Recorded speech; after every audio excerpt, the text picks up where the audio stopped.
ఈ మధ్య house wives కానివ్వండి, ఐటీ ఎంప్లాయీస్ కానీ మెడనొప్పి అని చాలామంది నా దగ్గరికి వస్తున్నారు. దీనికి ఆయుర్వేదిక్లో ఒక మంచి సొల్యూషన్ ఉంది. ఇప్పుడు దాని గురించి మాట్లాడుకుందాం. నేను మీ డాక్టర్ మహేష్ బాబు, శ్రేష్ఠ మల్టీ స్పెషాలిటీ ఆయుర్వేద, విజయవాడ. ఈ మెడనొప్పి ఈ రోజుల్లో చాలా ఎక్కువ మంది దీంతో బాధపడుతున్నారు.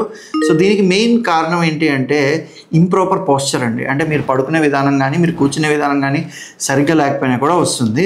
అయితే దీనికి ఆయుర్వేదిక్లో మేము ఇన్స్టాంట్ పెయిన్ మేనేజ్మెంట్ అనేది చేస్తాం. అంటే మీకు ఇమీడియట్గా ఉన్న పెయిన్ని తగ్గించి నెక్స్ట్ ఒక 10 to 15 డేస్లో ఒక కోర్స్ ఆఫ్ ట్రీట్మెంట్ ఇచ్చి మీ మొత్తం ఏదైతే ఉన్న neck pain or spondylosis or spondylitis problem ఏదైతే ఉందో మేమైతే దాన్ని కంప్లీట్గా క్యూర్ చేస్తాం అనమాట. సో ఇంకా మీకు ఏమైనా డౌట్ ఉంటే కింద కామెంట్ చేయండి. అలాగే మరిన్ని ఇన్ఫర్మేటివ్ వీడియోస్ కోసం మమ్మల్ని ఫాలో అవ్వండి.